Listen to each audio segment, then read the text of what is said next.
നിലമ്പൂരിൽ പ്രചരണച്ചൂട് തന്നെയാണ്. പ്രചരണം ശക്തമാക്കിയിരിക്കുകയാണ് മുന്നണികൾ. വോട്ടർമാരെ നേരിട്ട് കണ്ട് വോട്ട് അഭ്യർത്ഥിക്കുകയാണ് ഇടത് വലത് സ്ഥാനാർത്ഥികൾ. NDA സ്ഥാനാർത്ഥി മോഹൻ ജോർജിന്റെ തെരഞ്ഞെടുപ്പ് കൺവെൻഷൻ ഇന്ന് നടക്കും. കേന്ദ്രമന്ത്രി സുരേഷ് ഗോപിയാണ് കൺവെൻഷൻ ഉദ്ഘാടനം ചെയ്യുക. PV അൻവറിനെതിരെ നിലപാട് കടുപ്പിച്ച് മുന്നോട്ട് പോകുകയാണ് CPM-ഉം കോൺഗ്രസും. കൂടുതൽ വിവരങ്ങളുമായി നിലമ്പൂരിൽ നിന്ന് KK പ്രശാന്ത് ചേരുകയാണ്.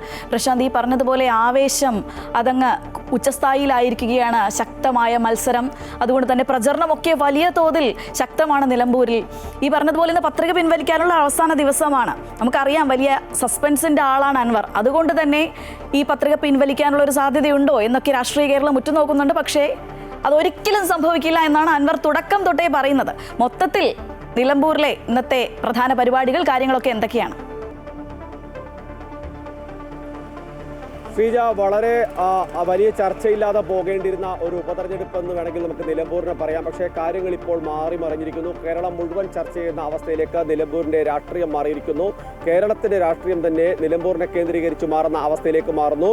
അവിടെ ആര് ജയിച്ചാലും നിലവിലെ സർക്കാരിനെ സംബന്ധിച്ച് ഒന്നും സംഭവിക്കാനില്ല എന്നുള്ളതാണ്. അതായത് സർക്കാരിന് സീറ്റുകൾ നിർണായകമല്ല, പക്ഷേ സർക്കാരിൻ്റെ വിലയിരുത്തലാകും എന്നുള്ളതാണ് ഏറ്റവും പ്രധാനപ്പെട്ട കാര്യം. മാത്രമല്ല, വരാൻ പോകുന്ന തദ്ദേശ തെരഞ്ഞെടുപ്പും നിയമസഭാ തെരഞ്ഞെടുപ്പും മുന്നോട്ടുള്ള ഒരു ട്രയൽ എന്ന് തന്നെ നമുക്ക് പറയാം. സർക്കാരിനെ സംബന്ധിച്ച് ഏറ്റവും പ്രധാനപ്പെട്ട ഒരു അവസ്ഥ അത് തന്നെയാണ്. മറ്റൊന്ന് UDF-നെ സംബന്ധിച്ചാണ്. പ്രത്യേകിച്ച് കോൺഗ്രസിൽ പുതിയ നേതൃത്വം വന്നിരിക്കുന്നു, UDF-ൽ മാറ്റം വന്നിരിക്കുന്നു. സ്വാഭാവികമായും കൂടുതൽ ഘടകകക്ഷികളെ മുന്നണിയുടെ ഭാഗമാക്കി കൊണ്ടുവന്ന തെരഞ്ഞെടുപ്പും ഒപ്പം തന്നെ മറ്റു മുന്നോട്ട് പോക്കുമെല്ലാം തന്നെ വേണ്ട ഒരു സമയമാണ് UDF-നെ സംബന്ധിച്ച്. ഇപ്പോൾ ഈ തെരഞ്ഞെടുപ്പിൽ വിജയിച്ചാൽ UDF-ന് അതിന് കൂടുതൽ കരുത്ത് പകരുന്ന അവസ്ഥയിലേക്ക് കാര്യങ്ങൾ വരും.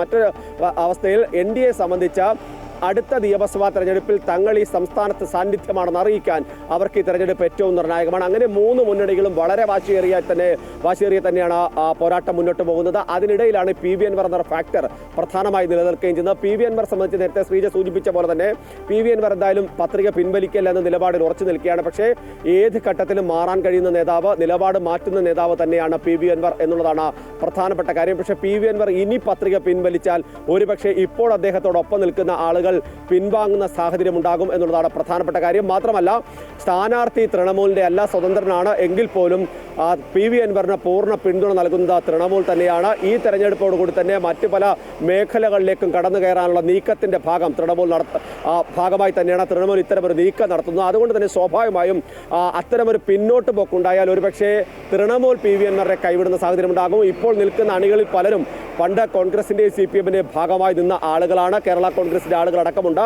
അങ്ങനെ ഒരു സാഹചര്യം ഉണ്ടായാൽ അതിൽ പലരും വിട്ടുപോകുന്ന സാഹചര്യം ഉണ്ടാകും. അത് PV അൻവറിന്റെ രാഷ്ട്രീയ ഭാവിക്ക് തന്നെ വലിയ തിരിച്ചടിയുമാകും. അതുകൊണ്ട് തന്നെ അത്തരമൊരു പിന്നോട്ട് പോകുക ഈ ഘട്ടത്തിൽ ഇല്ലെന്ന് നമുക്ക് പറയേണ്ടി വരും. പക്ഷേ PV അൻവർ ആയതുകൊണ്ട് തന്നെ ചില മാറ്റങ്ങൾ ഉണ്ടായേക്കാം എന്ന് തന്നെ പ്രതീക്ഷിക്കുന്നു. എന്തായാലും ഈ ഘട്ടത്തിൽ PV അൻവർ ശക്തമായ തെരഞ്ഞെടുപ്പ് പ്രചരണത്തിലേക്ക് ഇനി പത്രികാ സമർപ്പണം, പത്രികയുടെ ഇതെല്ലാം തന്നെ പിൻവലിക്കലെല്ലാം തന്നെ പൂർത്തിയായി തെരഞ്ഞെടുപ്പിന്റെ ആവശ്യത്തിലേക്ക് പോകുമോ എന്നുള്ളതാണ് അറിയാനുള്ളത്. NDA സംബന്ധിച്ച് ഇന്ന് നിർണായക ദിവസമാണ്. കാരണം കേന്ദ്ര സർക്കാരിനും ഒപ്പം തന്നെ സംസ്ഥാന BJP-ക്കുമെതിരായ ആരോപണങ്ങൾക്കും കേന്ദ്ര സർക്കാർ പദ്ധതികൾക്കെതിരായ ആരോപണങ്ങൾക്കും എല്ലാം തന്നെ മറുപടി പറയാനായി ഇന്ന് കേന്ദ്രമന്ത്രി സുരേഷ് ഗോപി ഇന്ന് എത്തുന്നുണ്ട്. സുരേഷ് ഗോപി നമുക്കറിയാം, തൃശ്ശൂരിൽ അടക്കം തന്നെ വലിയ ചലനം സൃഷ്ടിച്ചുകൊണ്ട് സംസ്ഥാനത്ത് ആദ്യമായി തെരഞ്ഞെടുപ്പിൽ വിജയിച്ച ആൾ തന്നെയാണ്. അതുകൊണ്ട് തന്നെ BJP-യെ സംബന്ധിച്ച് ആ തന്ത്രങ്ങൾ തന്നെ നിലമ്പൂരിൽ പയറ്റാനുള്ള നീക്കം നടത്തുന്നു. ഏതായാലും മലയോര മേഖലയിലെ വോട്ട് പൂർണ്ണമായും കൈപ്പിടിയിൽ ഒതുക്കാനാണ് BJP ശ്രമിക്കുന്നത്. അങ്ങനെ ശ്രമിക്കുമ്പോൾ അത് ആർക്ക് തിരിച്ചടിയാകും എന്നുള്ളതാണ് നിലമ്പൂരിലെ തെരഞ്ഞെടുപ്പിനെ വ്യത്യസ്തമാക്കുക. ശ്രീജ. ശരി പ്രശാന്ത്, എന്തായാലും നിലമ്പൂർ വലിയ ആവേശത്തിൽ തന്നെയാണ്. തെരഞ്ഞെടുപ്പ് വിശേഷങ്ങളുമായി ഒപ്പം ചേരുകയായിരുന്നു KK പ്രശാന്ത്.